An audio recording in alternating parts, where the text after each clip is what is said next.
नमस्कार। आज हम एक काफी दिलचस्प खबर पर गहराई से नजर डाल रहे हैं। हाँ, बिल्कुल। टाटा नैनो की वापसी की बातें हो रही हैं, वो भी एक बिल्कुल नए अवतार में। सही सुना। काफी चर्चा है इसकी। हमारे पास एक सोर्स है, द मून ऑटो केयर का एक लेख, और वो दावा कर रहे हैं कि टाटा मोटर्स बजट सेगमेंट में कुछ बड़ा धमाका करने की तैयारी में है। हाँ, मतलब ये नैनो का नाम सुनकर लगता तो वही पुरानी गाड़ी है, पर जो बातें आ रही हैं वो बिल्कुल अलग हैं। तो वही देखना है, क्या ये बातें सिर्फ हवा हवाई हैं या इसमें कुछ दम भी है। चलिए देखते हैं, स्रोत क्या कहता है। हाँ, तो इस लेख को जरा खोलते हैं परत दर परत और समझने की कोशिश करते हैं कि इस नई वाली नैनो में क्या खास हो सकता है, क्या अलग होगा। शुरू करें फिर। हाँ, तो सबसे पहले डिजाइन। लेख कह रहा है कि ये नई नैनो पहली नजर में एक कॉम्पैक्ट एसयूवी जैसी दिखेगी। एसयूवी, नैनो, ये तो बड़ा बदलाव है। हाँ, मतलब sleek projector headlamps, matte black grill, sporty bumper और तो और 16 इंच के टायर्स का जिक्र है। अरे बाप रे, 16 इंच बजट कार में। वही तो। क्या लगता है, ये नैनो की वो पुरानी लखटकियां वाली इमेज से बिल्कुल पीछा छुड़ाने की कोशिश है? बिल्कुल बिल्कुल।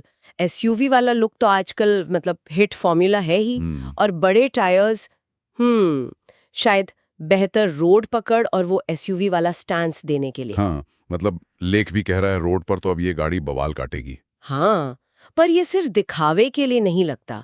ये शायद टाटा की सोची समझी रणनीति है, उस पुरानी बेसिक कार वाली छवि को पूरी तरह मिटाना। लेकिन लेकिन सवाल वही है, क्या ये सब करने से कीमत बहुत ज्यादा नहीं बढ़ जाएगी? नैनो नाम के साथ तो किफायती जुड़ा है। सही सवाल है। और फीचर्स की लिस्ट भी देखिए।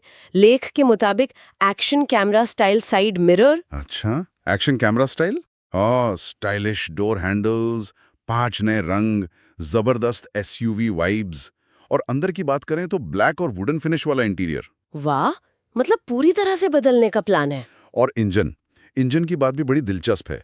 2.0 लीटर ट्विन सिलेंडर इंजन का जिक्र है। 2 लीटर नैनो में, ये कुछ हजम नहीं हो रहा। हाँ, मुझे भी थोड़ा अजीब लगा। पावर बता रहे हैं 70 से 80 बीएचपी और टॉर्क 120 एनएम। देखिए, 2.0 लीटर इंजन से सिर्फ 70-80 bhp, ये आंकड़े थोड़े मेल नहीं खाते। आमतौर पर इस सेगमेंट में तो बहुत छोटे इंजन होते हैं। शायद सोर्स के लिखने में कुछ गलती हो, या टाटा कुछ अलग ही कर रहा है। हो सकता है, या शायद कोई नई टेक्नोलॉजी हो। लेकिन जो माइलेज का दावा है 20 से 25 किलोमीटर प्रति लीटर। हाँ, ये केएमपीएल का आंकड़ा तो ऑल्टो को टक्कर देने वाला है। बिल्कुल, ये चीज बजट खरीदार के लिए बहुत मायने रखती है। और साथ में 5 स्पीड मैनुअल और एएमटी, मतलब ऑटोमेटिक जैसा ऑप्शन भी। हाँ, एएमटी का होना तो आजकल जरूरी सा हो गया है। इससे गाड़ी और मॉडर्न बन जाती है, चलाने में आसान। और अंदर के फीचर्स, 8 इंच का touch screen system, Android auto, Apple CarPlay support के साथ। वाह, ये भी है। हाँ, और wireless charging, power Windows, 3 speaker वाला साउंड सिस्टम, और स्पेस की भी बात है। 5 लोगों के बैठने की जगह, बेहतर लेग रूम, बूट स्पेस। तो मतलब ये सिर्फ नाम की नैनो रह जाएगी शायद। फीचर्स और स्पेस के मामले में तो ये काफी प्रैक्टिकल लग रही है। सही कहा। कनेक्टिविटी, ऑटोमेटिक जैसा गियर बॉक्स, ज्यादा जगह, ये सब दिखाता है कि टाटा इसे एक पूरी तरह से मॉडर्न फैमिली कार के तौर पर पेश करना चाहता है। शायद एंट्री लेवल हैचबैक से थोड़ा ऊपर। हाँ, हो सकता है। एक नया बजट प्रीमियम सेगमेंट बनाने की कोशिश। अच्छा, अब सुरक्षा पर आते हैं। सेफ्टी का क्या सीन है? लेख में अल्फा प्लेटफॉर्म का जिक्र है। ओह, अल्फा प्लेटफॉर्म, ये तो बढ़िया बात है। पंच और अल्ट्रॉज इसी पर बनी है। हाँ, और टाटा की बिल्ड क्वालिटी की बात तो स्रोत भी कर रहा है। फीचर्स में डुअल एयरबैग्स के साथ side airbags. Side airbags budget car में, ये तो वाकई बड़ी बात है अगर सच हुआ तो। हाँ, और ABS, rear parking sensors, speed alert system और 90% स्टेनलेस स्टील बॉडी का भी जिक्र है। देखिए, अल्फा प्लेटफॉर्म का मतलब है गाड़ी की बनावट मजबूत होगी। और ये सेफ्टी फीचर्स, खासकर साइड एयरबैग्स, दिखाते हैं कि टाटा सेफ्टी को कितनी गंभीरता से ले रहा है। हाँ, आजकल ग्राहक भी सेफ्टी पर बहुत ध्यान देते हैं। बिल्कुल, तो ये एक अच्छा कदम हो सकता है, सुरक्षा मानकों को बढ़ाना।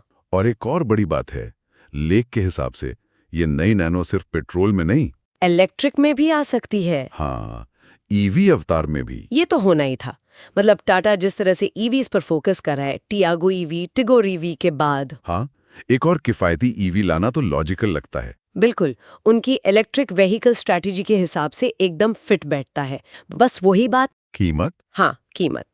ईवी की लागत ज्यादा होती है और नैनो नाम के साथ लोगों की उम्मीदें सस्ती कार की हैं।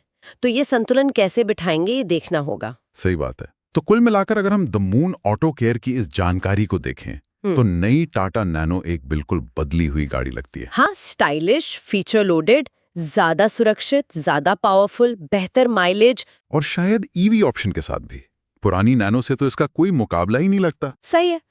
तस्वीर तो काफी आकर्षक बना दी है स्रोत ने, लेकिन इसने एक बुनियादी सवाल भी खड़ा कर दिया मेरे ख्याल से, वो क्या? कि अगर ये कार सच में आती है इसी रूप में, तो क्या बाजार इसे नैनो के तौर पर स्वीकार करेगा, खासकर अगर ये उतनी किफायती ना हो जितनी इसकी पहचान रही है।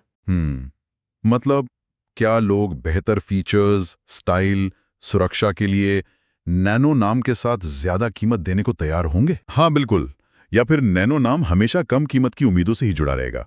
ये इस गाड़ी की असली परीक्षा होगी अगर ये लॉन्च होती है तो। ये सोचने वाली बात है। क्या खरीदार ज्यादा पैसा देंगे या फिर कहेंगे इतने में तो कोई और गाड़ी ले लेंगे। एग्जैक्टली। और अगर पेट्रोल और ईवी दोनों आती हैं तो लोग क्या चुनेंगे? कम शुरुआती कीमत वाली पेट्रोल या कम रनिंग कॉस्ट वाली ईवी? वो भी तब जब ईवी चार्जिंग इंफ्रा भी बनी रहा है। ये भी एक दिलचस्प पहलू होगा। बिल्कुल, ये देखना वाकई दिलचस्प होगा कि टाटा इस चुनौती से कैसे निपटता है।